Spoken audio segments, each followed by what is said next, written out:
In November 2004, a routine Navy training mission crossed paths with something unexplainable. Aboard the USS Princeton, Petty Officer 3rd Class Gary Voorhis sat at the heart of the Navy's most advanced radar systems. During this time, mysterious ghost tracks began appearing, objects moving at velocities that shattered all known limits, with radar signatures like nothing they'd ever seen. Objects with no signals, no identification, no explanation. Now, as the president and co-founder of UAPX, Gary Voorhis joins Poke and PRodcast to explore UAPs and the unsettling mysteries that surround them. I was an OS, so I scored like a 51. Then I went Master at Arms. So, you know. Yeah, it's funny is anytime we used to see an OS with a screwdriver or any type of anything, we would tackle their ass to the ground and remove the device from their hands so that they wouldn't hurt anything. Or the ONOFF button. I know it very well. Yeah. Yes. Damn it. Yeah, Senior Chief Day was an OS too. Yeah, he's he's actually the one that contacted me after the New York Times article, because I live in a fucking hole under a rock. The only time I ever talked about the Nimitz encounter, now that it actually has a name, was drinking with somebody that actually you want to hear a fucked up story? Let me tell you, there's some shit out there that we ain't got a fucking clue about. That's awesome. I'm guessing your podcast is an over 18 podcast. Yes. Okay. I just want to make sure before, because you get too many Navy guys in one room and it starts to sound pretty rough. No, it's all good. I'm not allowed that close to children anyway. So, all right. Well, I gotta go.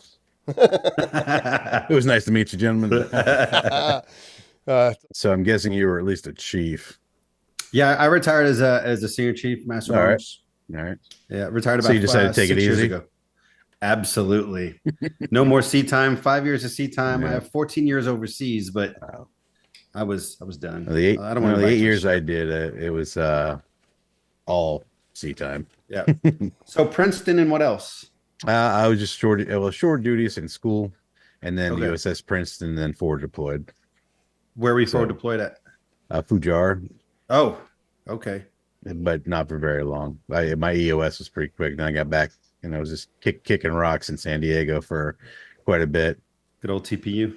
Mm-hmm. I got to go run out with the Border Patrol for a week. That was actually kind of fun.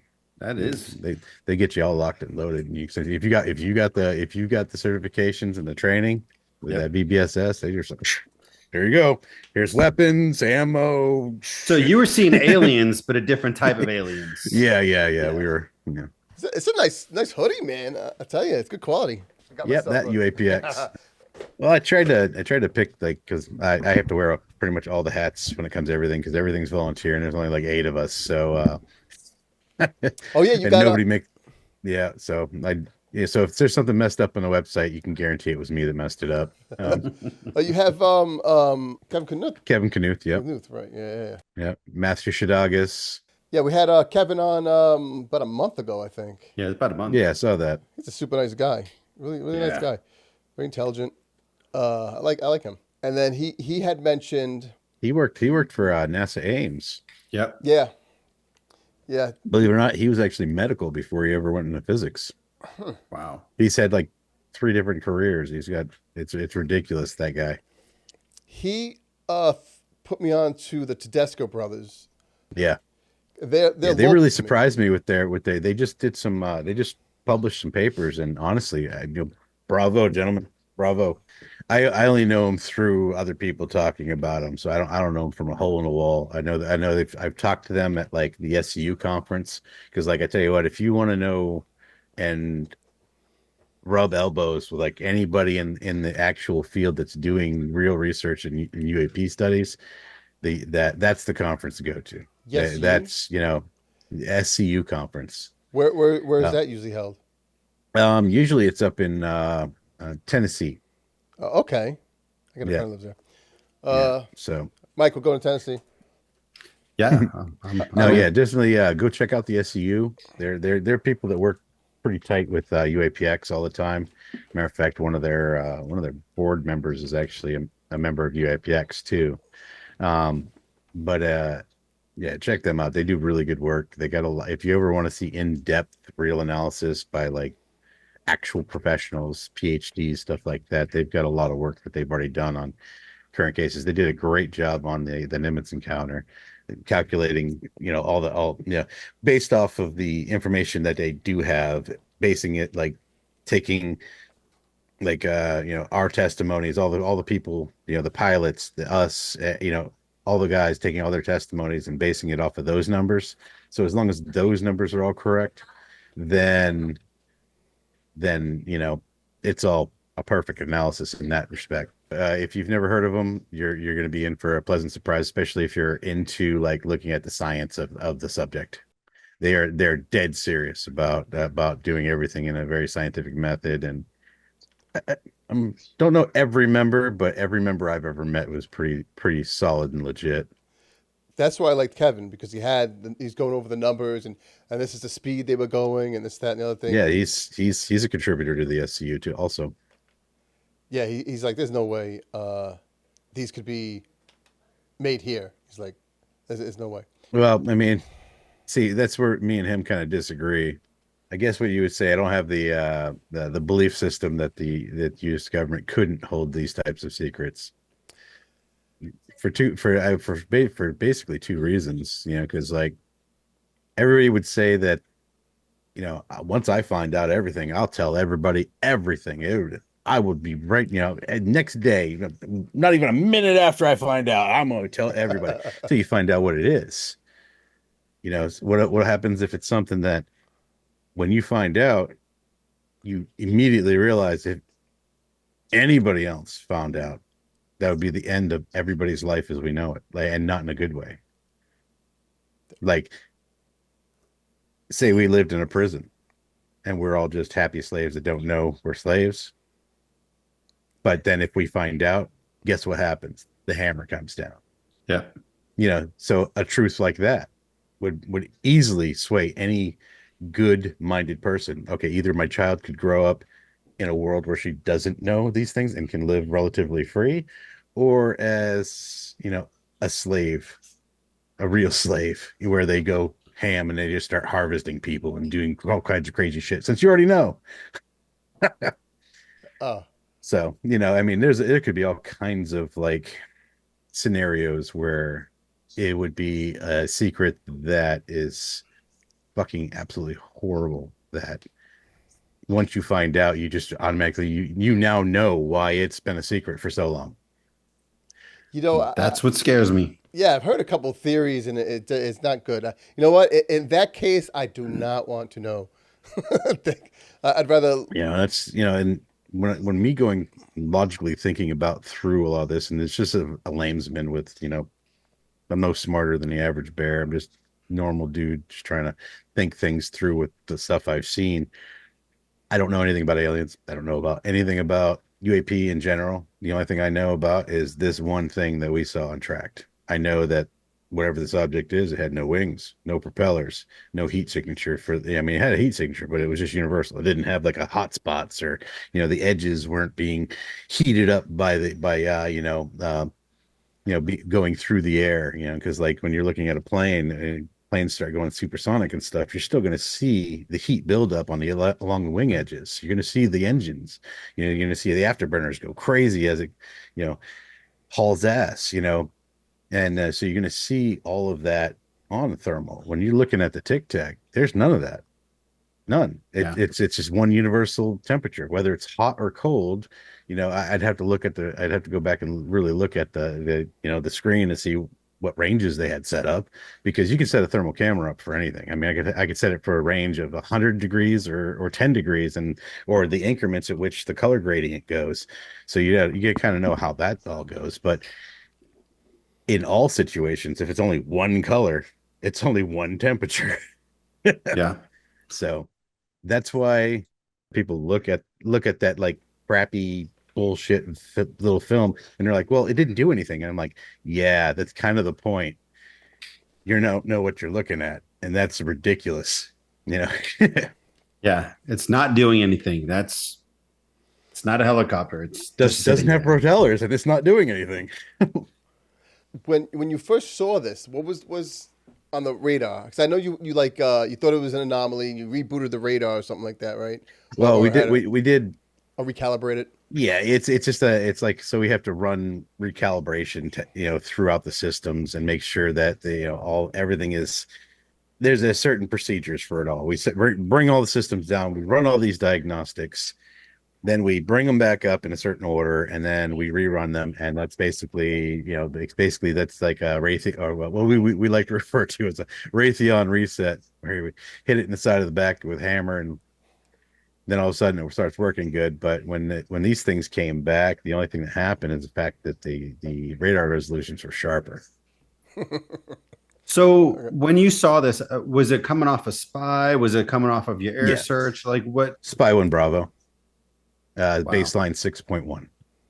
So when it appears, and I'm not super familiar with spy, right? Because I was more on conventional DD, Okay, no DDGs and FFG. Does it correct me if I'm wrong, it auto tracks everything, the object. Yeah. everything.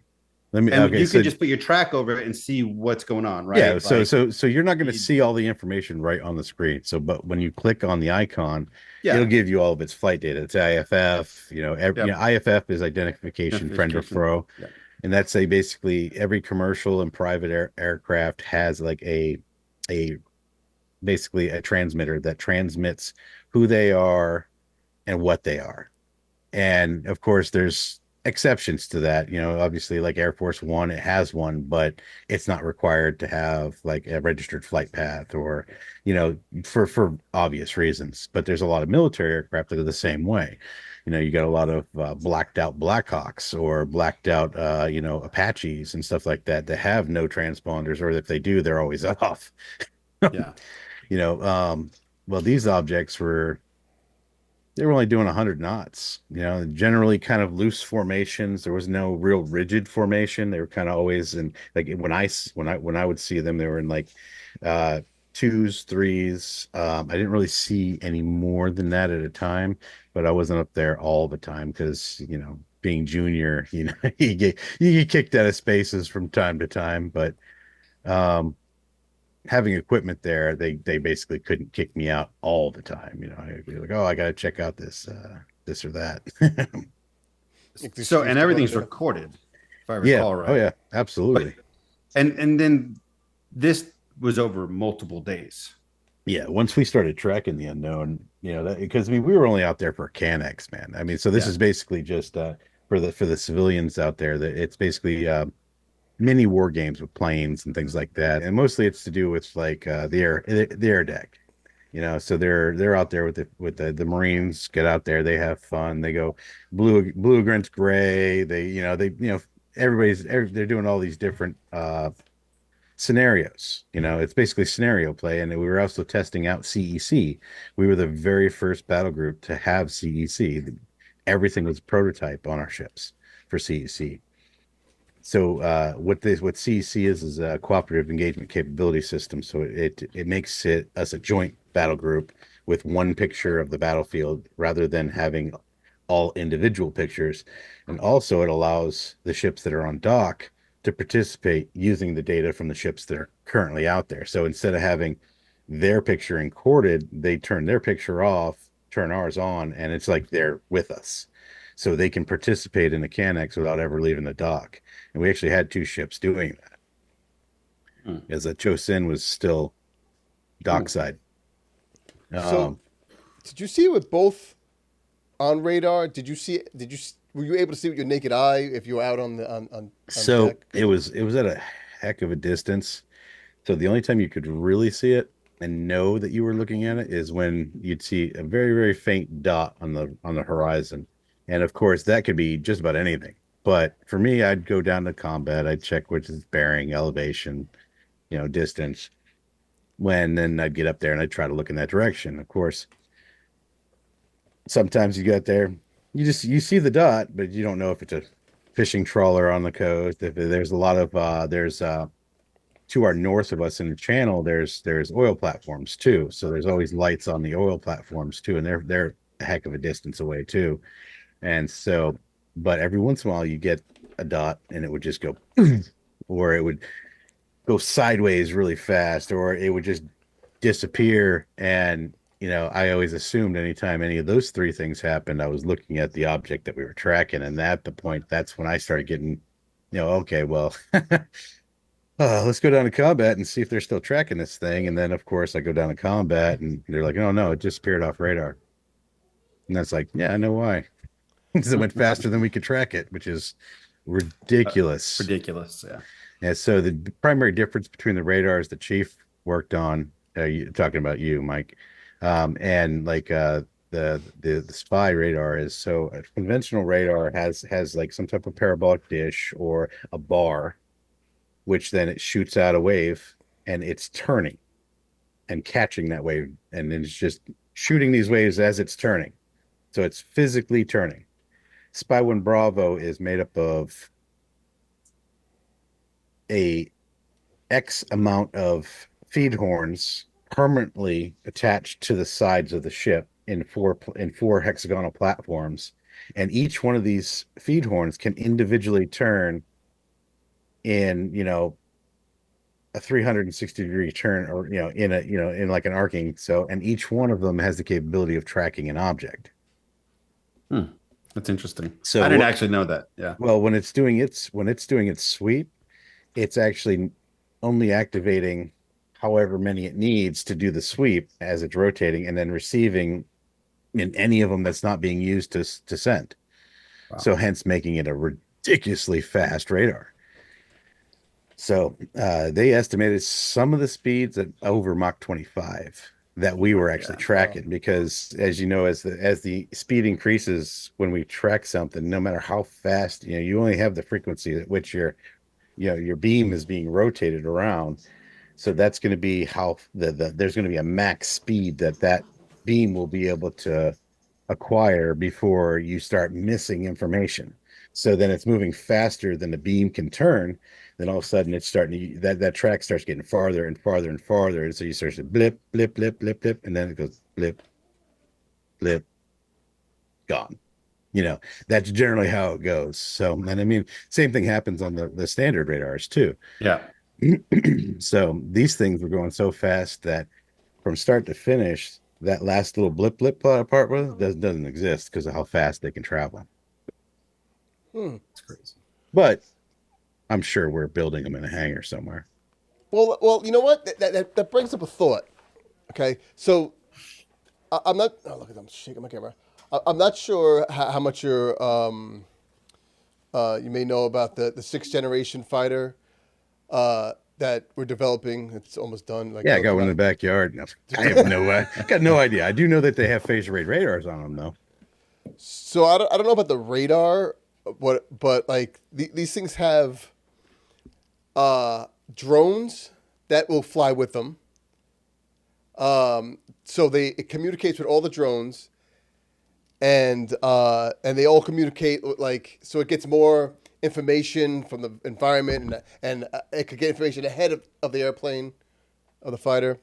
It also has this tech where it can dissipate the heat or spread out the heat where it won't leave a heat signature. Well, it's a small or heat signature, so it's just another. It's basically heat stealth, but it's just another way to obscure what the craft looks like, and so that it can't be profiled as what it is. Same reason why they got all the different weird angles and the type of paint that they use on all the stealth fighters and the more modern jets, is because it absorbs radar and makes their radar profile almost nothing. So the heat stuff is really only the natural next progression. Yeah, supposedly it redirects it and is from what I read, it's invisible to thermal sensors, is what they said. So I don't know. And I would like to see that. Yeah. Well, who knows how much of the shit they're going to keep on there and take off, because by the time it comes out in the 2030 something, I think it was. It also can do super cruise without, turn the thrusters off, and it goes like they're still at some crazy mark. I forget what it was, crazy speed on Super Cruise, and it just it's less of a so it can glide. yeah. So it's less another thing that you can't detect. Well, here's my question about This fighter jet. This fighter jet. So could this be something you're seeing? Because it has the drones with it, the little drones, and it can control the drones remotely and shit like that. Could that be something you're seeing, or could this be a design that's a derivative of something they found, and this is how they came up with this heat dissipation and drone idea and all the technology for this thing? I hate to take the wind out of that question, but let me rephrase your question for you for a second. In 2004, 20 years ago, could a experimental jet that's just now being developed be what we're seeing in the skies? No. I could say that should they have captured that type of technology and if it is true that they are reverse engineering it, that they probably might have gotten hints from that. But I think that the technologies are too different in nature. So one disperses heat from a vehicle that does have engines. So at some point or another, there will be a heat signature from those engines. You can't get away from that with conventional jets. I wonder. So you were in San Diego when? What years were you in San Diego? Was there from I think 01 till 04. Okay. I was there in 99 to 01. I was on North Island, right? Mm-hmm. But every time I drive by 32nd Street, there was some shit going on. Always. There was always a prototype that was always in the water. Yeah. Well, they had the DD-21 coming in and out of there quite a bit. Yeah, and if that's the one I'm thinking about, which is now it's the one that looks like a pyramid with a hydrofoil. That's the one. Yeah. So, I got a tour. Oh no! Well, damn. Well, but isn't that the new DDG 1000 series? Isn't that the same or no? I have no idea. I just know it was designated as DD-21 back then. Okay. And it had been moored right next to us at one point.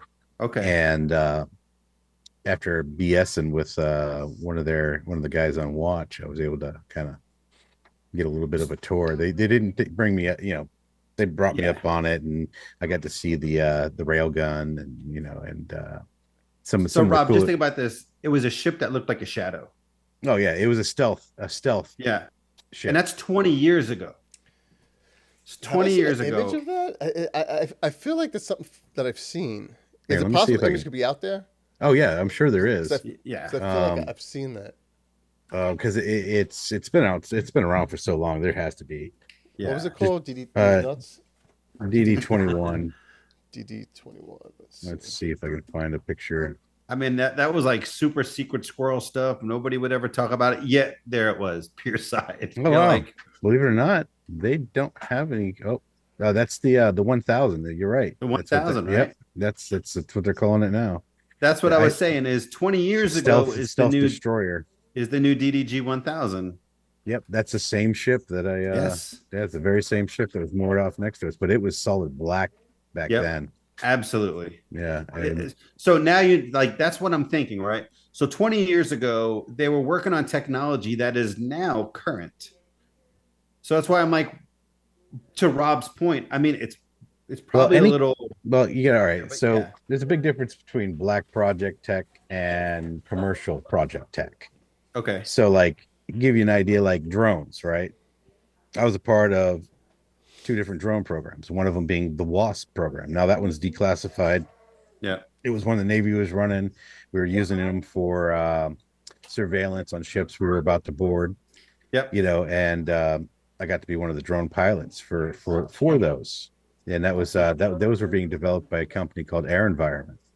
And they were amazing. These things were like, each one of them cost like $100,000 a build, and they were only like this big. I mean, they were like the size of us, like a regular, and it was a fixed wing drone.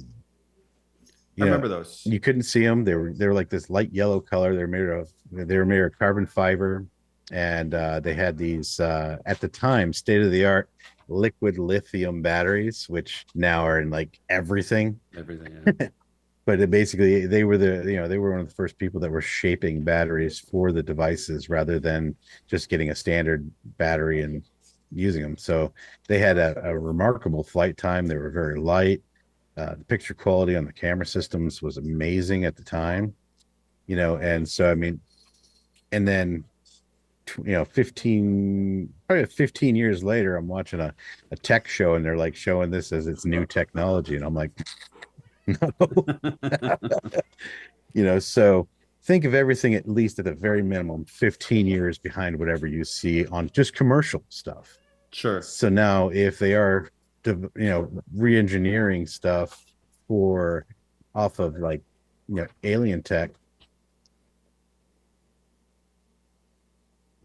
My daughter's going to drive me up the wall, but if they're re-engineering this type of technology, they're not showing us, because the type of stuff that I mean, we're talking, even if it's not anti-gravity, we're talking about thrusters and propulsion systems that don't require heat source, any type of heat. So yeah, another thought I had was like, what if we can't reverse engineer this stuff because we simply don't have whatever rare minerals they might be using, or rare metals, or whatever, what have you, or even stuff that we don't even know of, that we don't have here on Earth. I think it's just simply more of a question of being able to engineer things at the molecular level. I don't even think it's really about the materials themselves. I think materials based off of properties can be re-engineered through many different processes, because I mean, look at a simple thing like lead and graphite, not the same thing, but they can be used for the same thing. So I mean, that's a super simple dullard version of what I'm talking about, but there's always things that can be re-engineered to do stuff. So and of course there's different levels of that engineering too. It's so like, obviously something that we develop now may not be able to go into space, but we may be able to get something that can go into air and water without ever missing a beat, and then it's only a hop, skip, and a jump and some better materials, and we can go into space. So it's I think it's our manufacturing ability and our ability to understand the tech itself. Because like, say I take a solid state chip from right now, and I bring it back to 1950, and I just leave it in a lab and said, this is your future. I mean, these chips don't even have prongs anymore. They literally are surface mount soldered, so you're not even, so they're going to look at this thing and say, the hell is this? This is nothing. What does this do? And of course, they don't have an electron microscope to see what's inside it. They don't have any clue what it is. Yeah. Who says we can even recognize technology? Wow. Yeah. Think about the difference from a solid state like a M.2, and you bring it back to 1950, where, I mean, they had how they hold the information, tape machines, and it probably couldn't even hold a gig worth of information.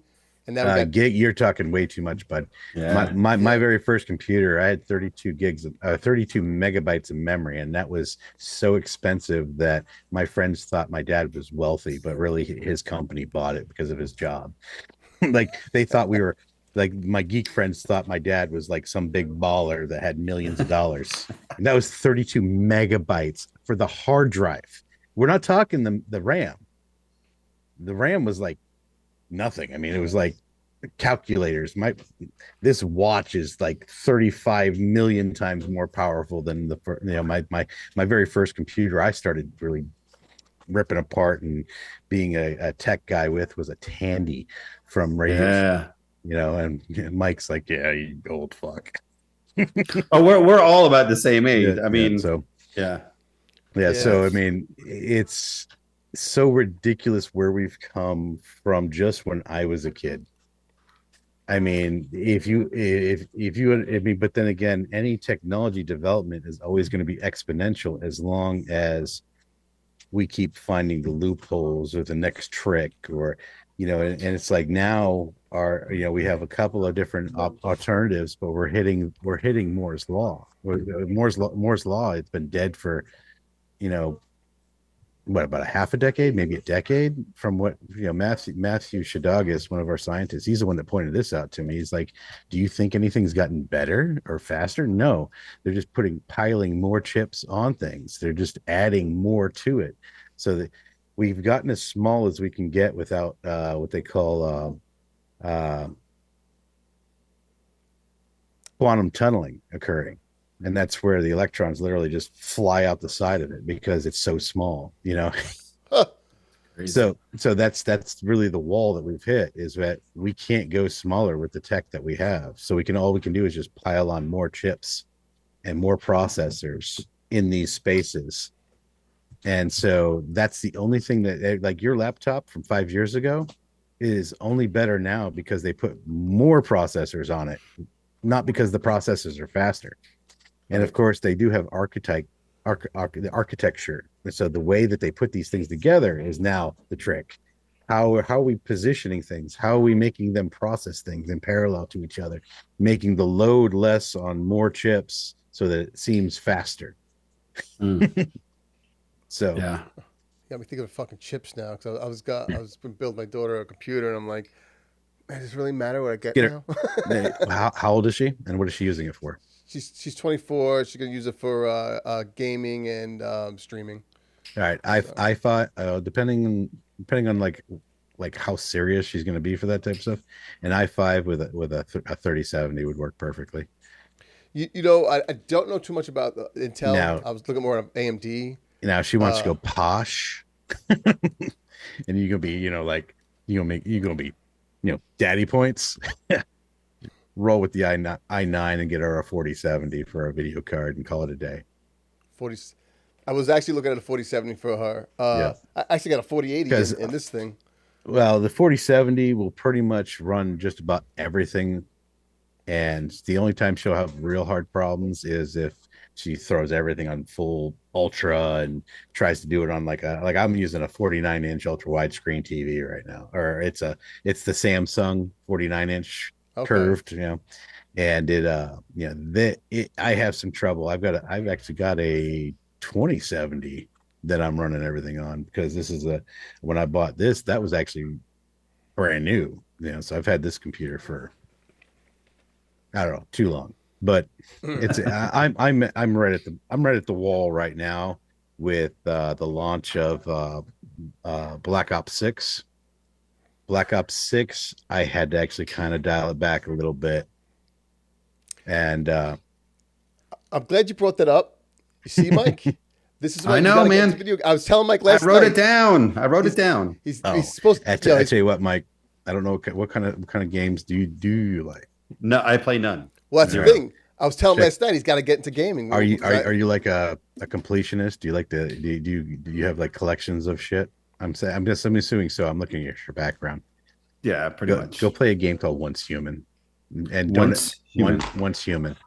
It's actually free to play, and I played it all the way through. It's like all of its various stages through its alpha and beta, and then I don't have time to continue to play it right now. But it's a first-person shooter style post-apocalyptic thing where you're gonna have to find resources, build up stuff, and then as you build yourself up more and more powerful, you go through. There's an actual storyline.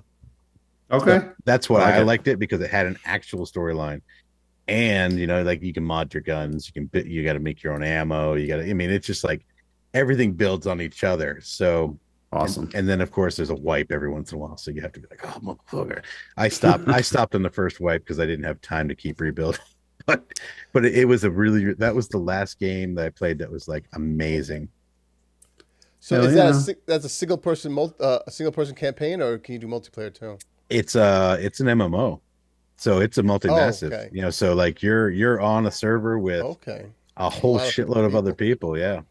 Okay, I haven't played that. I should just check that out. Check out Once Humor. It's actually an indie game. So don't be afraid to go get on Steam and check out some of these indie games, man. Because, dude, I got a buddy of mine. He's been showing me some of this stuff on Steam that are just all these like crazy indie games, and I'm like, man, where the heck are all these games been? I'm just like, yeah. And some of them are just fun for maybe a couple of days, and then it gets monotonous because they ran out of money. So like whatever they did was amazing, but then there's only so much of it, so you just move on to the next one. Have you tried Lethal Company? No, Lethal Company. Yeah, I'm gonna write that down. Yeah, what's the genre? Is it first person? It's first person. Can you switch to third? You might be able to switch to third too, but. For my first person shooters, my preference is like Call of Duty style. I like Call of Duty. I do like Call of Duty. I like. What was the name of that again? Lethal Company. So it has. I forget what it's called, but when you talk, it has like a spatial thing. So like if you're standing next to somebody and you talk to each other over the headset, you start walking away. You could hear the guy talking in the distance, and his voice gets lower and lower and lower. Yeah, same thing in Once Human, and Call of Duty's had that forever. It's called if you do. I always have my mic muted for in game, and then we use we'll use Discord to talk because we're all on PC, so we can have multiple applications up at a time. So we're using Discord to talk. We have the in-game chat on, so we can hear what everybody else is saying, but they can't hear us. Okay. And we can hear their footsteps. We can hear, everything, because that's the advantage you get from having that on. Now you turn that off in game, you can't hear their footsteps anymore until they get like right on. I mean, when you get it right on you, you can hear it. They're just like normal. But like when you can start hearing these teams like just chattering, my favorite thing is running into a team that just bullshitting as they're just running along. They're over there trying to loot stuff and get stuff, and they're just like, hey, you remember Latino? They're just going on and on, and I'm over there. Finishing exactly move, goodbye. Oh my God, there's somebody here. There's somebody here. There's somebody here. Where is he? Where is he? Where is he? That's exactly what happens too. That's funny. Yeah. All right, I'm intrigued. Yeah, Mike. I will warn you though, because I think probably the easiest for him to get into is probably be Call of Duty, because that's it's pretty fast paced. It's fun. Even if you lose, you can just say that somebody was cheating, and then you feel better. And and unfortunately, there actually, I truly believe there's a lot of cheaters or little kids, because I'm old. Oh, little kids, really? Yeah, they got better reaction times. So it's it's like, these freaking teenagers. It's just a teenager, hackers and teenagers. There should be they should be able to put like an option saying 40 plus. But it's fun. What? Have you played PUBG by any chance? I did try it out. And at the time when I tried it, it was just like with that other crappy one. That's the one all the little kids are playing right now. Minecraft? No. Fortnite, yeah. Fortnite, at that time, it was just like Fortnite. It was just a bunch of like 10-year-old kids whooping your ass and talking shit to you. It's nothing like a 10-year-old saying, "I was with your mom last night." I'm like, oh, really? Joke's on you. Everyone was with my mom last night.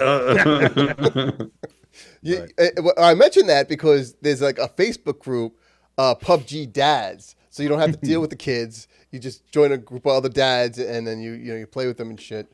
So, currently right now with how busy I am, I'm just working on the campaign mode on Black Ops 6, which honestly, you know what? I'm going to give them some kudos. Treyarch, man, I tell you what, I think they should be just in charge of the entire Black Ops series period. Modern Warfare, Black Ops, they should be the only ones developing for them, because every time they develop a game, now don't get me wrong, I do like the other ones, but every time they develop a game, it just seems like I really enjoy whatever new they bring in. Like they're the one that came up with the DMZ for and I tell you what, that's our favorite mode. Yeah. And unfortunately, since they stopped putting in any type of development into it, and it's just nothing but like hackers now, and it sucks. But it was, dude. That was me and even my wife got into it. We were in there every day trying to get all those missions done. Got to go collect our stuff to get our unlocks done. You know, I mean, it was fun. You know, because whether you were PvP and you had a little bit of PvP, you had a lot of like missions and things to do in the game itself. It was like there was always something to do. And when you did run out of missions and stuff like that, the next season would come. And then So Mike, what Black Ops is, shit, I forget what's the genre called? first person shooter. No. It's like this where the wall's closing in on you. I forget what it's called. Yeah. So it's like last person standing type thing. Yeah. Okay. Yeah. So Basically there's a zone that closes in on you, and it's like PUBG is the same way, Fortnite's the same way. So think of like Warzone. Fortnite, Warzone. Yeah. Think of Fortnite is on like if you're on acid, and Black Ops if you're actually out there in a real fucking world shooting somebody. So it's kind of like that's a difference. Same concept, the games, but Yeah. yeah. So it's you versus everybody. I think, honestly, I think you'd enjoy the Black Ops more than you would the Fortnite. The Fortnite's kind of like cartoon. It's cartoonish. It's got all these wild like skins, and the skin, by the way, is just your outfit, like what your character looks like. So a lot of these free to play stuff make their money is they come up with all these wild skins for you to do, and most guys like us, we just find the one with the tightest clothes on the female characters. Because who wants to run around looking at a dude? I mean, I don't. But Yeah. but it's a time sink, man. If you're retired and you ain't got nothing for your podcast to write, it's a good time sink. I'm still working. I work for the Army now. I'm sorry, sucker. I know. Tell me about it. It is. Sounds like you're still supporting half your family then. They are on payroll.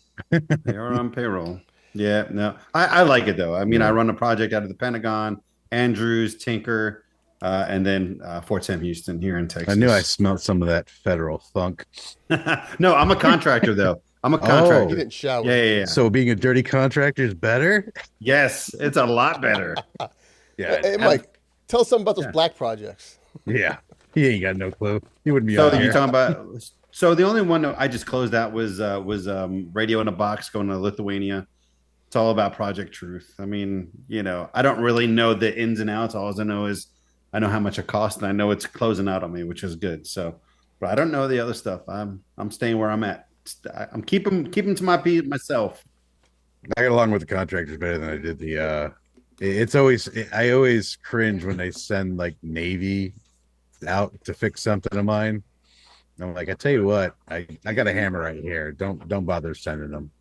Hey, you were FC, right? Yeah. Did you ever know a Mario? Doesn't sound familiar. I know he was in San Diego. He just retired now. So let me see. He's probably got 30 years in. Good dude, but I don't know a lot of FCs, but I know he was an Aegis guy. So I mean, I know he was in San Diego for years.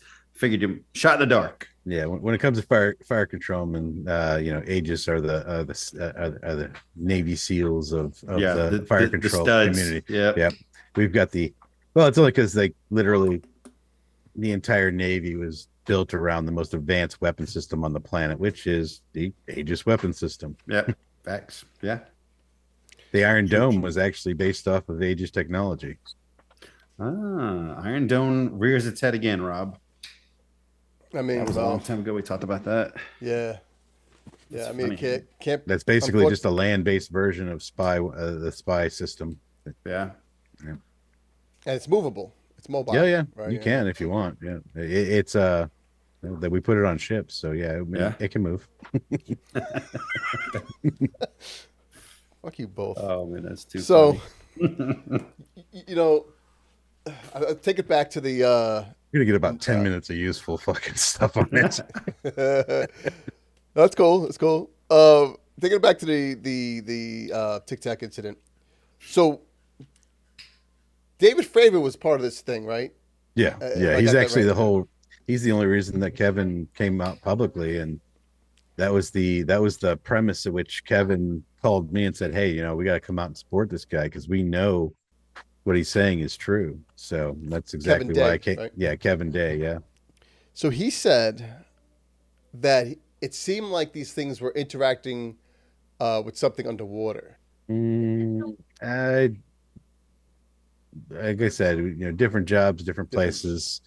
So, I mean, I had heard at the time, like there was a rumor that was directly told to me that there was an underwater track of over 500 knots. I have zero way of confirming that, and it was only something that was spoken to me. And you know how the chief will, that's sea stories that Yep. there's always somebody that's got something to say about something on a ship. Yep. So, and that's Facts. so what I did track down though is that for only underwater thing that I found was that there were a couple of sonar guys or a team, one watch group of sonar guys that did have to have a non-disclosure, and it was because because we didn't have active going at the time, we didn't have the tail in the water. So what that means is that we didn't have this big long tail of sonar buoys that help triangulate and do active sonar pings. Um, so we could only do passive tracking, which means listening. And apparently they actually caught the object and what it sounds like, which um, Chief will understand why that's such a big deal, is because that seemed to be the only thing that they were, that and the EM data off of the Hawkeye. Yeah. So, so this seems to be the rare data that they were looking for, at least in my opinion, based off of what happened. Because like my radar data, I didn't have to sign a non-disclosure. The only thing I signed was a chain of custody when I gave them my tapes. Turned it over. Yeah. So, I mean, I had never had to sign a non-disclosure. And then we got the whole, it was spontaneously forming ice in the atmosphere. I believe that. Yeah, None of us, exactly. we all just chuckled and, walked away with that bullshit. But so you've seen the videos, obviously. yeah. Have you seen? That's probably just a portion of it. So are we missing something that was not made public in those videos? So you did get most of the meat and potatoes with that. There's two other things you didn't see. One thing I won't tell because it's my only authentication of if somebody's actually seen the full video, and it's not something that really would make a big difference in the actual story itself. So it's of no consequence, but it is a very important to me to know if somebody's actually seen it or not. But the other thing is just actually seeing it move, like it angling differently, and then and then you see a lot of reacquiring, and so he's constantly trying to reacquire the target with the FLIR pod. So that's a lot of what you're seeing, and Okay. but that's why they made that clip. That's why that clip is there, because so what happened is somebody took that meat potato clip, compressed it, and emailed it off the ship. And back in 2004, those emails couldn't have been very big. I guarantee it was less than 5 megabytes. Yeah. Wow. So what you're seeing is a lot of compression damage of the film, but it was only about twice the resolution of what you saw. Okay. So I'm sure you're gonna be like, that's bullshit, but obviously who Sean Kirkpatrick is, right? Arrow. Oh, Sean, the lying ass Kirkpatrick. Roger that. Yeah, I figured you'd say that. So, well, I know for a fact he's a liar. Me and my company, we had a meeting with him. Really? We pointed him to the actual publications that he needed to know. We did an entire presentation for him based off of what we knew, and I mean, obviously we didn't have a very successful first expedition, but we showed him what we were doing. We had our all the outlines for everything that the SCU did for the Nimitz encounter and stuff like that. So he was well informed and also told where to go look too. So he literally bold-faced lied to the public. Yeah, that seems to be the sentiment around. But I think that's what his job was. When Arrow came out, all I saw was a new gatekeeper. I didn't see an actual organization within the government that was going to make this situation any better. I just saw yet another different place for you to send a FOIA to die. Another Project Blue Book. Not worse than that, because I mean, she at least Blue Book went up publicly trying to freaking disprove stuff. These guys just stood there a second, said, "We don't see nothing." So, do you think that? Well, he was installed by was it Gillibrand? I'm not sure if I have that right, but whoever put him in there. Gillibrand, I think, just came up with the idea of doing this office. I don't think she was in charge of who became in charge of it. I have no idea how that came about, nor would I don't have that kind of rank. Do you think that it was well intentioned, but somebody else had installed him to debunk everything, but she actually did want things to she's kind of a mixed bag, because we had some interaction with her, and then it just went cold. Like, it just, at a certain point, it was hot. She wanted to talk with our scientists and UAPX, and it seemed like there was a good back and forth going on, and then it just went cold at a certain point. I mean, just dead in the water. And I was like, that sounds like that's a politician thing, though. I mean, because I got to stay in office, so I don't have time to run down this rabbit hole right now. I got something else I gotta make it seem like I'm actually give a shit about.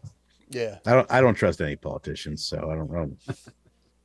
I strive for self-sustainability here at the house. So you can't fight the government. You sure the fuck don't need them. Are you a prepper of any sort? I'm not going to tell you that. I don't have a damn thing. The only thing I have here is 7.62 millimeter holes. And any forehead that thinks they want to come by and find out. Yep. I guess I want to ask about the Tic Tacs. No, I think it was probably a lot of covered and a lot of. Yeah, it's a horse that's been beaten to death. Yeah, and it's like most of my interviews really kind of try to go over, see whether I have a different perspective on what like Kevin or David says, and when it comes down to it, we all came out in support of David Fravor and his story about the UFO. He was the he was the first pilot that came out publicly. He wrote against this thing. That's wild. Yeah, too. It's absolutely wild. But I've had everybody in the planet trying to say, pick my brain about whether could have been a hologram. And I go, well, if it was a hologram, it was the most advanced hologram that's ever existed, ever in all time, and it had to have been of the same level of technologies that it was literally mimicking, because it's really hard to take light and shoot radar at it and have it bounce off a light. Yeah. So, that's, and if somebody did make a solid hologram, I need them to put in a holodeck here at the house, because well, I got some programs that I want to run. Have you seen Tupac on stage, man? The hologram of Tupac. Oh yeah, that's pretty. I haven't seen that, but I heard about it, and that sounds pretty wild. Because I mean, with like it's like a smoke machine and some like a bank of lasers, you can do some amazing holograms. Yeah, it's pretty wild.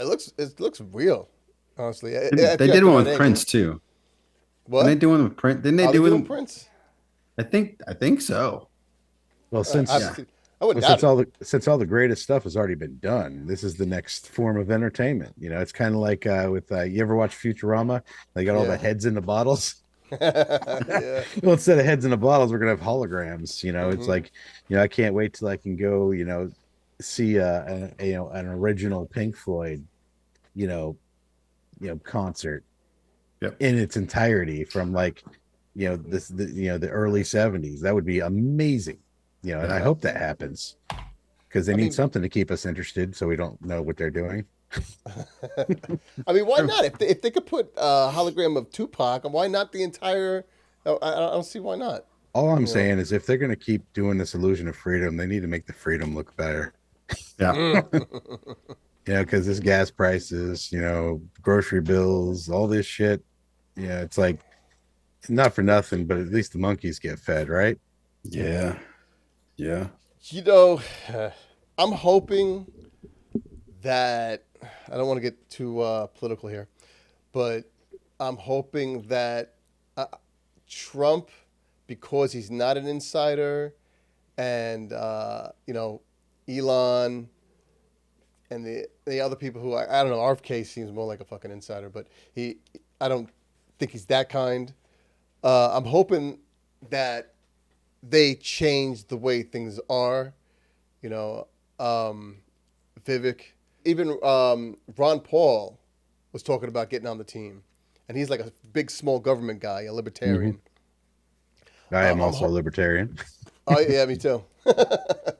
But in the actual old school sense of the word, not the garbage. Now I'm talking about the people that decided that they were just going to use common sense in their decisions rather than worrying about the parties. Mm-hmm. But yeah, I respect your view and I respect your hopes, and I pray every day. But if anybody seriously thinks that the current ruling class, it's just a different form of control. It's a more preferred form of control than what we just had. I do prefer this particular situation, but it's going to always go back and forth depending on where the disparities are. Where can they push the control further? How far can they go? And then they're not really worried about how far they can go. They're just worried about how much you're going to be able to tolerate. And when I say they, I don't think there's really just like a group of people that are sitting there. I think there's just a lot of different interests throughout the entire world with a lot of money doing a lot of different things that just happen to not be completely good for everybody. Yep. So the Illuminati, that's the illusion. There is none. It's just a lot of self-centered people that think they know better just because they're better at business or they have a couple IQ points higher than us and we're able to, make the system work for them. Yep. Agreed. As soon as I figure it out, though, man, I'm gonna get me some big old tires on my truck. No, actually, I'm thinking about 32s. I need a 2.5-inch lift before I can put them on, though. So, but I got a Jeep Wrangler 2.5-inch lift and 34-inch tires. Jeep Cherokee Trailhawk. So I'm wanting to put 32s on that. I need that 2.5-inch body lift for it. Okay. Yeah. But that's mostly just so I can run over protesters better. And just so when the shit hits the fan, that I don't have to worry about I can just there's brush, fuck it. I got a skid plate. Spray it down when you're done. Yeah. Yep. But no, it's just mostly just about having a capable vehicle to be able to go wherever I need to go should the shit hits the fan. Yeah, I am a prepper. I'm a big fan of self-sustainability, aquaponics, permaculture, things like that. That sounds like another great show. Yeah, well, that's all going to be stuff that's why when I made my podcast, I was like, it wasn't going to be just UFOs and stuff like that, because I'm not really super into the paranormal or anything like that. Weird things have happened to me, but not enough to worry about it. And but I'm more interested in how to grow shit and how to make sure my family's safe no matter what happens in the world. So I need to buy more ammo. That's all I know. I talked to a cop friend of mine and I'm like, that's a sentence that should always be continuously uttered. Yeah. But I think it's funny when you see the liberal reaction to somebody that has like 10,000 rounds of ammo, and I'm thinking to myself, I could go out in an afternoon and blow 1,000. Yeah, just in one gun. Yeah, I did that 2 weeks ago. Yeah, I ain't got that kind of money right now, but it wasn't as bad as a couple of years ago when things were up like $2 a bullet for laser brass. Yeah, but it's just I could probably actually finally afford to go back and start shooting at least once a month. But I think if you don't have at least at the very minimum 1,000 rounds for every weapon you have in your house, that you don't have enough. Yep. And firm policy: every able-bodied person in your house should have a long gun and a sidearm. That's funny. I was thinking about that today too. I'm like, should I have extra guns? So like, I'm good. Me too. Check. Yeah. Check. And if they don't know how to shoot, just give them my scatter gun. I was a weapons instructor. My family's good. Yeah. Did that for a little while. No, It everybody, was all good. no, military, everybody's been instructed how to use them. So just Absolutely. make sure they don't teacup and they point in the right direction. Finger off the trigger till you're ready to shoot. Yeah, trigger discipline. Yes. Yep, absolutely. What does that mean? I never heard Oh, that. so you never put your finger on the trigger until you're ready to actually shoot. Okay. Yeah. And then, of course, remember always to use the tip of your finger. Yep. Treat. It was a keep, never treat. Keep your finger straight in front of the trigger. Never point anything you don't intend to shoot. Mm-hmm. Treat every weapon as if it was loaded, and I can't remember the other one. But there's all kinds of stuff. But there's a couple of tricks that I learned from gentlemen like Mike that how to shoot better and earn my expert in both a pistol and rifle. Oh yeah. But most of it's just shooting at the bottom of your breath, lollipop an iron sight, and just nice even pull, and you're gonna hit your target. Yep. Just hear the trigger reset. Keep your finger there. Don't go all the way out. Easy. After a while, you just feel it, and you don't even have to hear it. Yep. Absolutely. Don't worry, Rob. When we get together, we'll go shoot. Hey, speaking of that, so you're in Florida, right? Yep. I'm in the land of the blue hair. For sure. Are you like central, like dead center, right near the villages area? All right. So I think at some point we're going to try and do something. Go hit some. Maybe that El Paso has some kind of. You're over in El Texas, Paso, Rob? Yeah, I'm in San Antonio right now. Well, all right. Yeah, there's a couple of UFO conventions down there.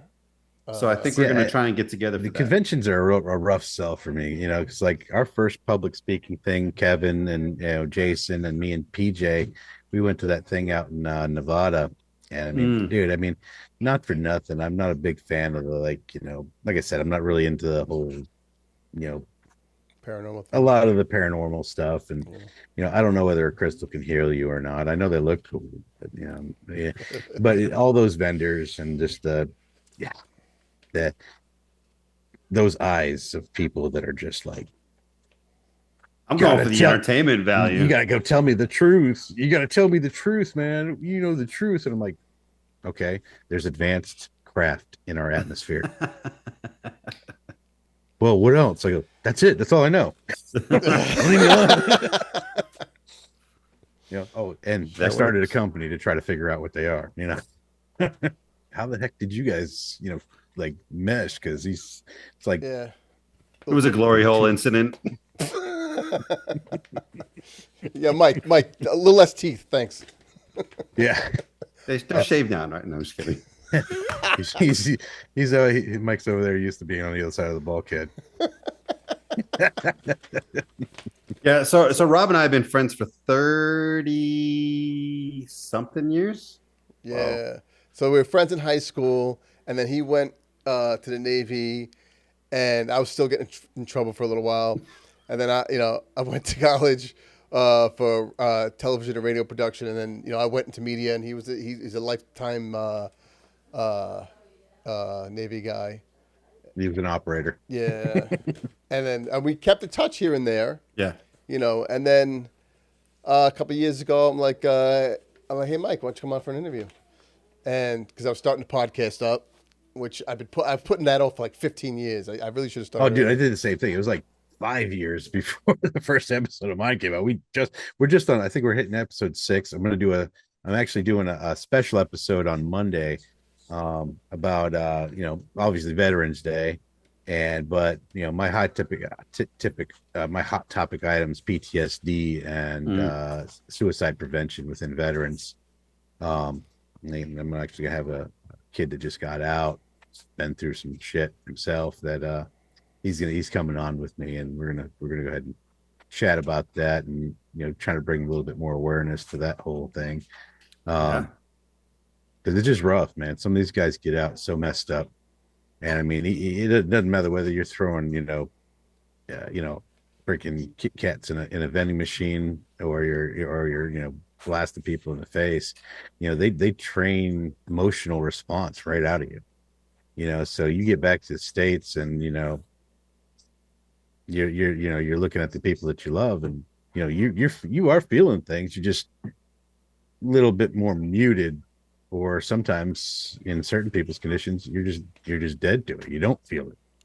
And then it's like the switch was turned off, but it's hard to turn that emotional switch back on because you've been embraced the suck it up, buttercup.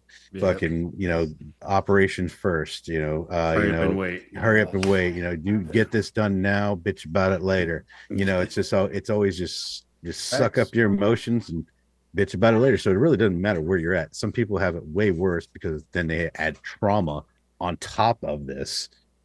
But everybody needs to be deprogrammed that comes out.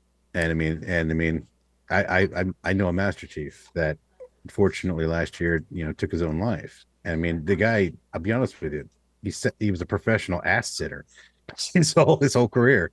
But there's a certain like stress level that comes with command, comes with positions, that comes with stuff, and that trauma itself, gets to you after a while. And then all of a sudden, even some guys, it's about the difference between being somebody and nobody.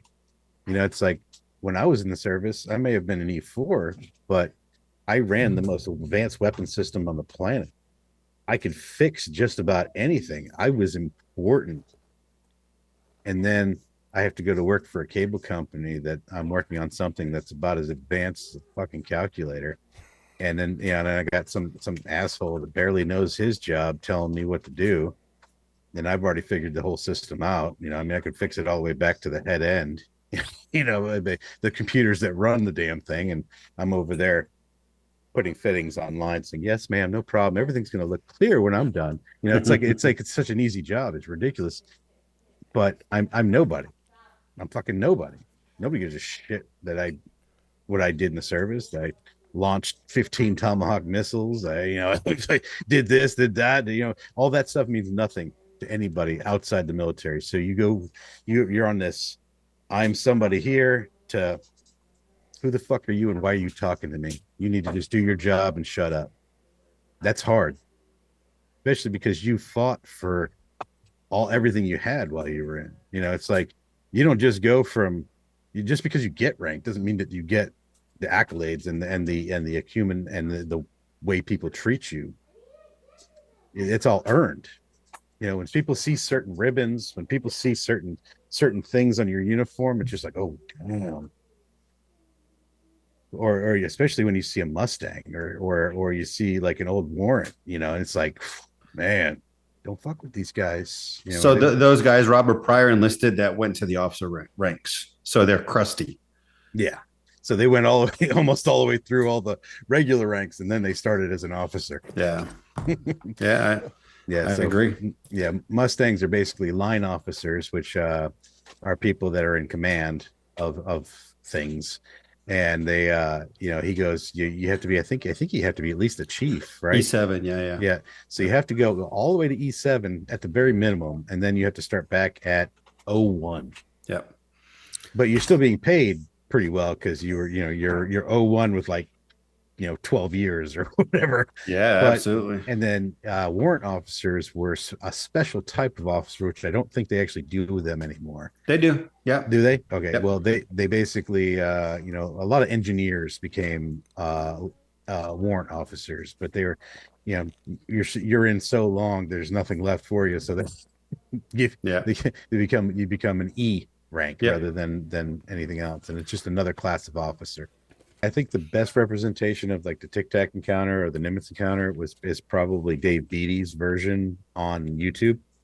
Dave Beatty's. So if you go on YouTube and type in the Nimitz encounter and look for a small documentary that Dave Beatty made, and it has interviews with me, Kevin Day. It used to have the pilots too, but they I don't know. They had some type of issue. We won't go into, no point in it.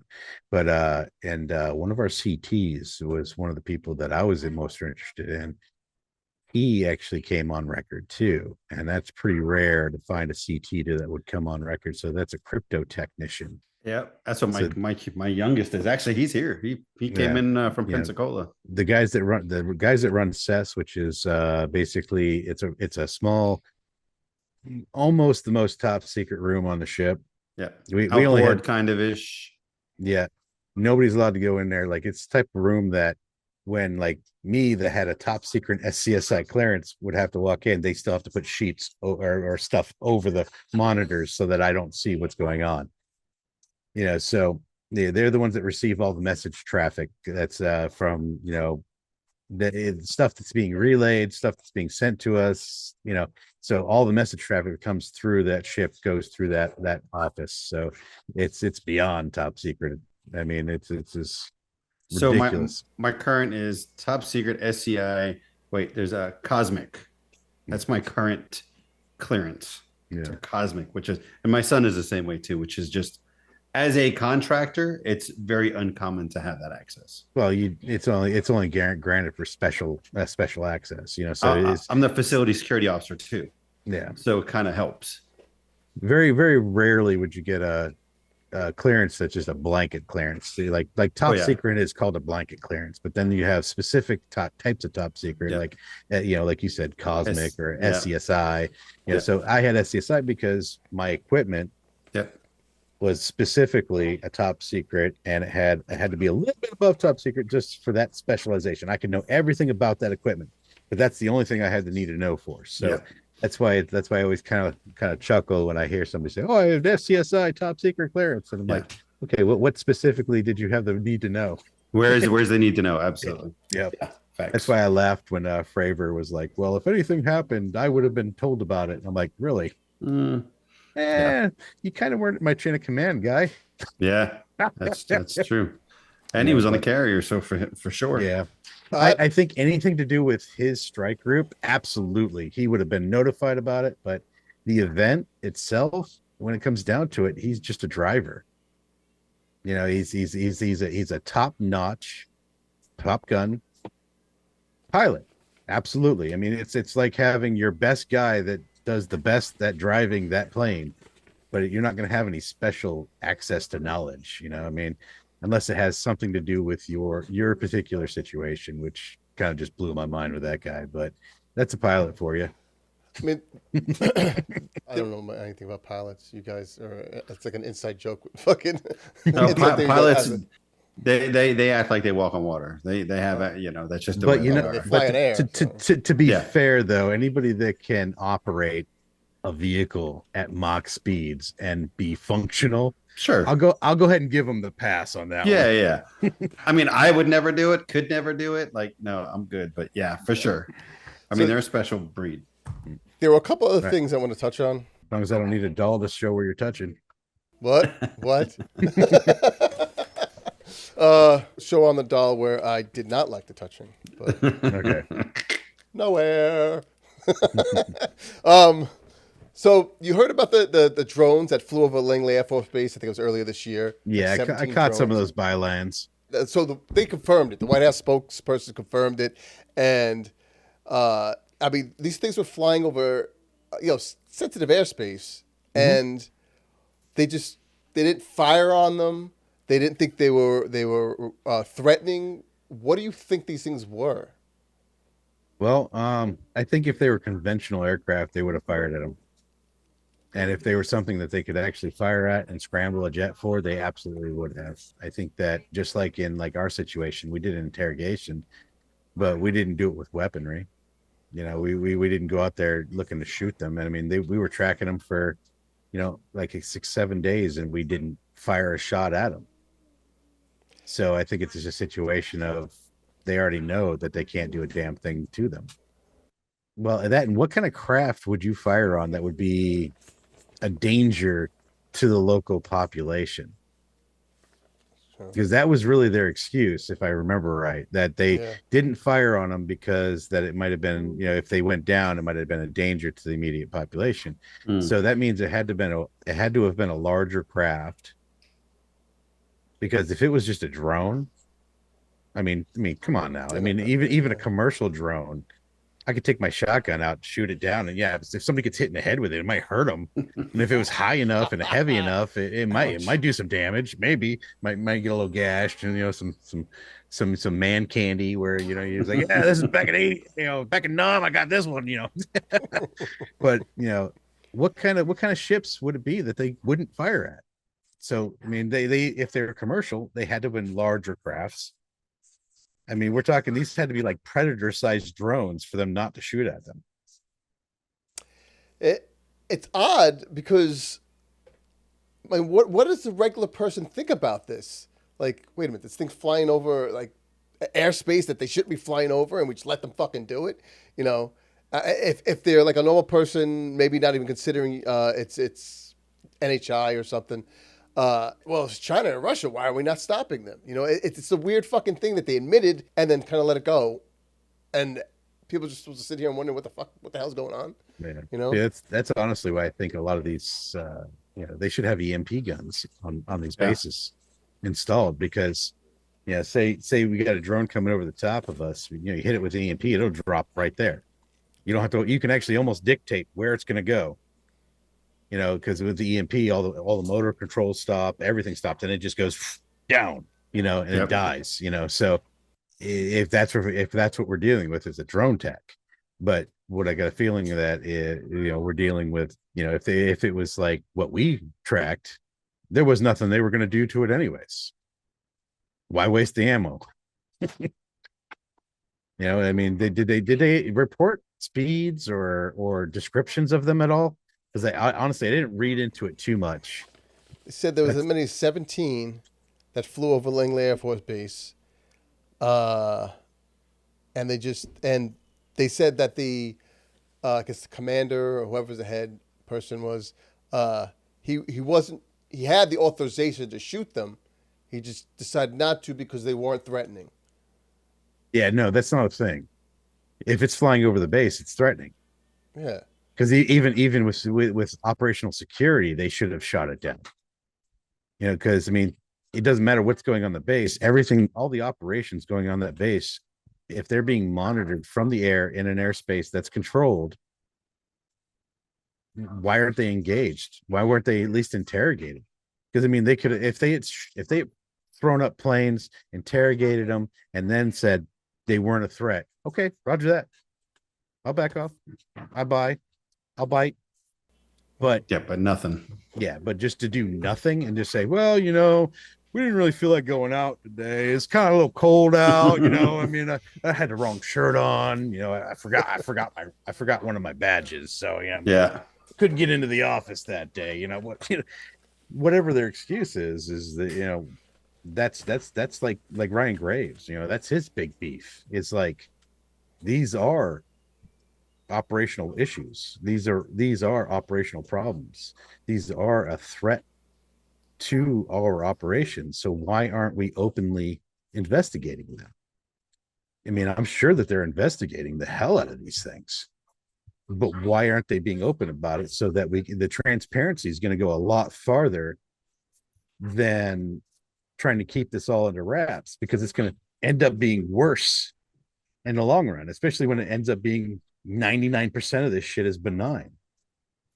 And then the 1% is amazing, and it actually is off-world tech, and is everything we have, but 99% of the other shit is really just advanced tech that we've never seen before.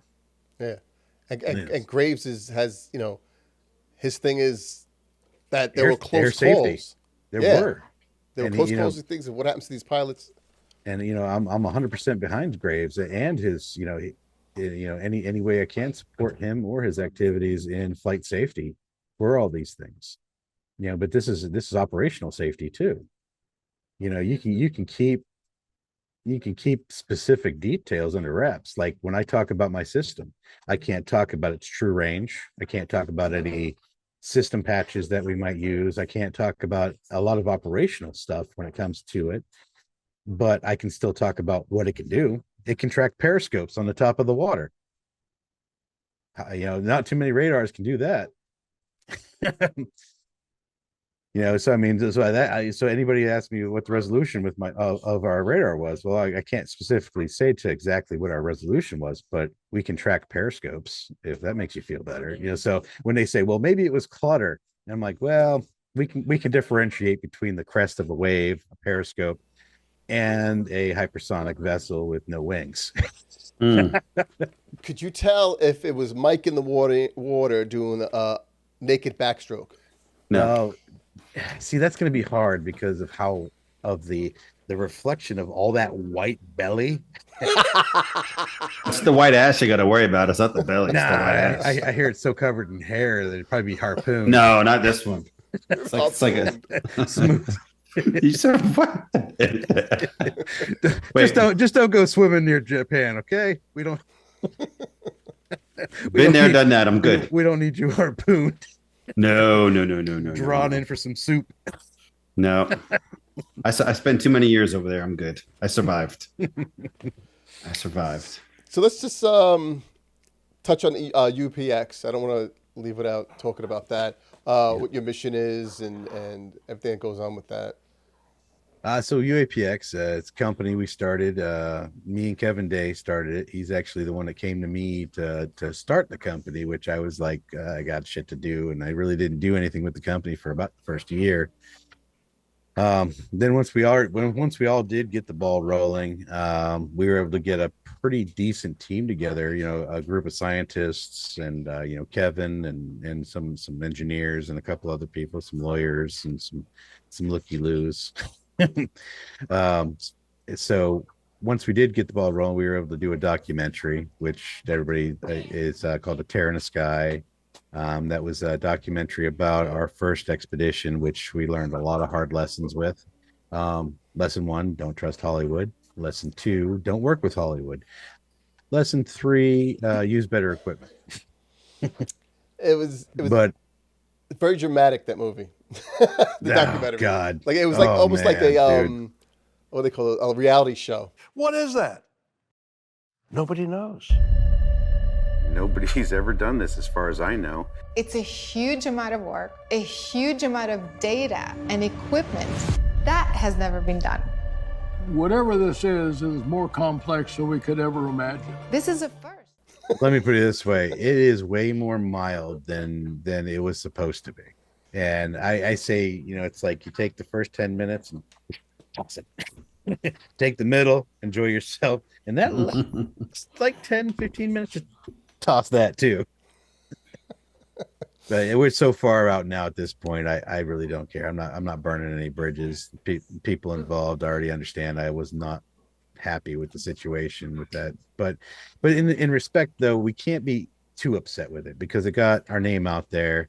It gave us the ability to go do the expedition, even though it wasn't done properly and we had all kinds of problems with it. Well, we learned a lot of lessons. We learned a lot of things. It's better than what everybody else has done. It's like Harvard's had the same piece of equipment on their roof and done nothing with it for like 2 years. But we got boots on the ground and we started collecting data. We're working on new array systems. We've got one of our professors through just brainstorming. He actually came up with a new type of nuclear reactor, which him and his university have now patented. And he's currently looking for people to partner with him to develop this new nuclear reactor. So I mean, there's been a lot of like good things that have come from it. So I can't be all that mad. I could be upset about how it wasn't as scientifically based as I wanted it to be. But I think if it was, it wouldn't have been entertaining. Which, when it comes down to it, we all know that any of these documentaries we see on TV, they're just meant to be entertaining. They're not meant to. They're meant to intrigue you, get you used to an idea. And but the good news is we did keep the wizards out of the movie, and I'm not kidding. There were people that showed up on set that were self-proclaimed wizards. What the fuck? I haven't heard of that before. Fucking well, it's just mental illness is mental illness is mental illness. Yeah, and that's unfortunate in this situation. But there were some shenanigans that was gonna go happen that didn't. So be thankful that it did come out the way it did. And that's, if anyone wants to check that out, it's uapexpedition.org. If you want to get cool. My shirt. This is a nice. They're warm too. They're really warm. Is. So if you live up north, I'm in New York. Fleece. Yeah, I wore it today. It's that's where most of my team lives, is in New York. Oh yeah, New York and Connecticut. Yeah. Oh yeah.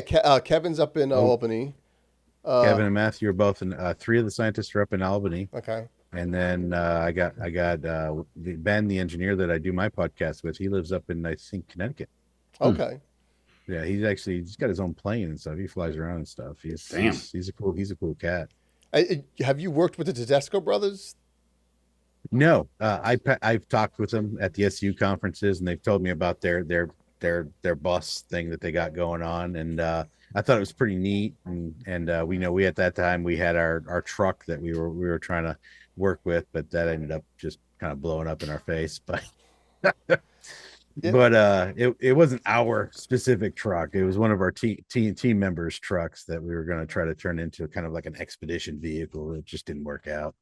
But Yeah, they literally live 10 minutes from me. We're supposed to go out. I'm supposed to go out with them one of these days. They go out and I hear that they're interesting cats, so you should have a good time. Yeah. Oh, we talked to them. We had them. Yeah, on. they were good. Yeah. Yeah, I don't know them personally. I don't, but I am inspired by the work they just did. And if you do see them, tell them, let them know that, the only non PhD guy part of UAPX thought what they did was cool. Yeah, I got that book right here, the Nightcrawler that shows Yeah. there. Yeah. It looks nothing like this anymore. That this truck, nothing like Yeah. that. What do you think is going to be talked about at this hearing on the 13th? I think that it's going to go like this. I think that we're going to get some little scrap of something that's absolutely irresistibly amazing information that won't be as much as we want, and then the rest of it's going to be word salad.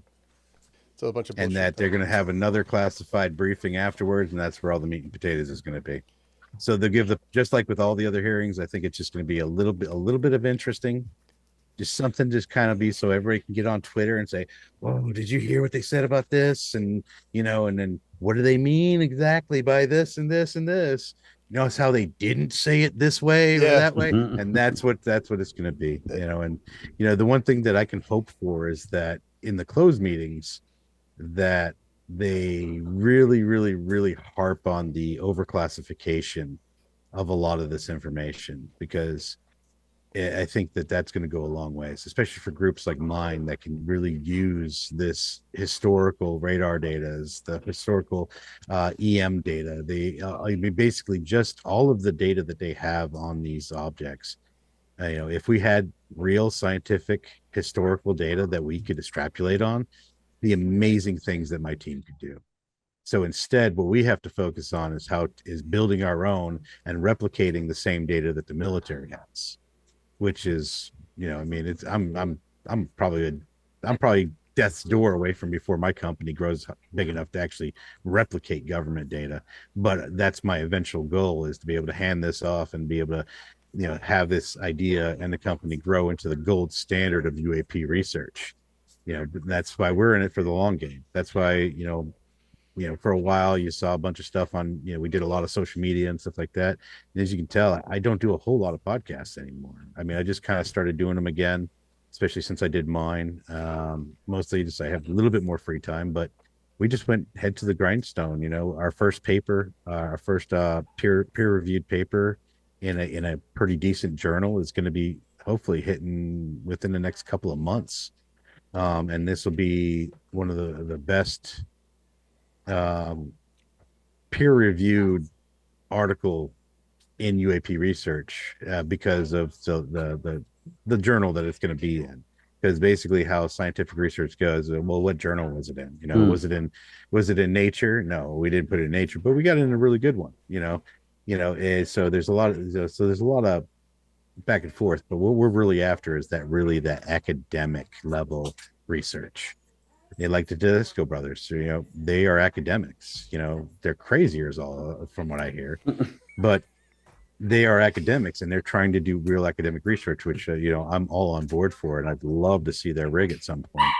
But I probably won't be up in the Northeast until probably next fall, and I might actually come up in the winter if we have enough cash to swing it, because I'm from Massachusetts originally. So I still got family up there, and I want to, the fall season's like my favorite up there, mostly just because of the food, the apple orchards, the fall in the Northeast is just amazing to me. Yep. But my daughter's never seen snow. My wife's never seen real snow. So I'd love to bring them up to, hopefully you guys get a good snowstorm this year. And if, hopefully maybe if you guys got a white Christmas, I might pop up there. It'll be a lot quieter the next time, by the way, too. I'm telling you, we didn't really hear anything. So good. You're good. Yeah, a little here or there is nothing. Honestly, I don't think anybody's going to really give a shit. Let's get rid of it in post. There are some ways to do that. Oh yeah, I know. Sometimes it could fuck with the audio depending on. You should see here's a tidbit about the movie. Yeah, so we got the whole headlining thing is that William Shatner was in our movie, right? And I think out of all of the film that they filmed this guy for like 2 solid hours. That little bit that you saw in the film was the only usable portion because he was making fun of the producer. Oh, damn. He was talking shit, and he was talking shit above her head. And it was the highlight of our week, and we were just laughing our asses off. And and then I'll tell you what, when that time was up, he was out that door as fast as he possibly could. He was a straight up paid cameo, but straight paid. He could care shit about our company or anything we're doing. Yep. An organization I do want to talk about just a little bit, and that's an organization that deals with TBI, which is traumatic brain injury, and PTSD.